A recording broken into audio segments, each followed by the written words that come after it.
Having the right hammer for the job and choosing one with the right features can actually help you hit the nail on the head. Here's what you'll want to know. Now, there are several common types of hammers and some that are used for specific jobs.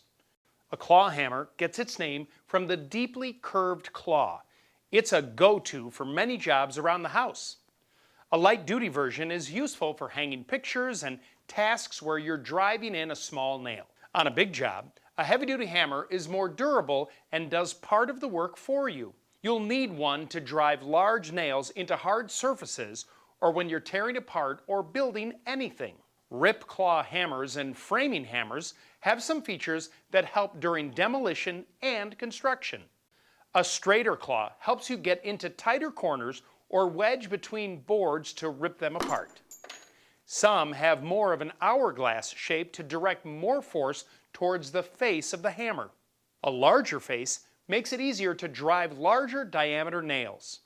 A grid pattern on the hammer's face helps prevent it from glancing off the surface as you strike the head of the nail. It's a good feature to have if you're a beginner or not yet a dead shot.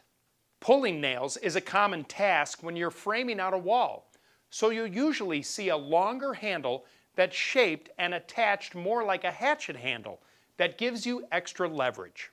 A tack hammer is light and angular, allowing for precision. It's used mainly for mending upholstery. A rubber or plastic mallet also comes in handy when fixing or assembling furniture. Use it to knock apart pieces or tap them together without marring the surface. Now, a dead blow mallet won't bounce back like a rubber or plastic mallet because it has metal shot inside that comes down as you strike the surface, deadening the blow. It's a very specialized tool used mainly in auto body work and some woodworking. A ball-peen hammer isn't a typical tool for the do-it-yourselfer. The ball-shaped face concentrates force and is less likely to shatter or chip when driven against extremely hard surfaces like metal. It's mainly used in automotive or even in HVAC work when you're shaping metal ductwork. Here are some more helpful tips to help you choose a hammer. If the face is too small, that's when you end up skipping off the nail head and denting the surface. So for thick nails and harder surfaces, you want a wider face and a heavier duty hammer. Just don't pick one that's too heavy for you to keep control of. A milled face can help grip nails, but it can leave a waffle pattern in the surface if you miss the mark. Use a smooth-faced hammer when you're driving nails into soft wood like cedar for a deck or siding. Choose a handle that's comfortable in your hand and durable enough for the job. A one-piece metal handle is most durable.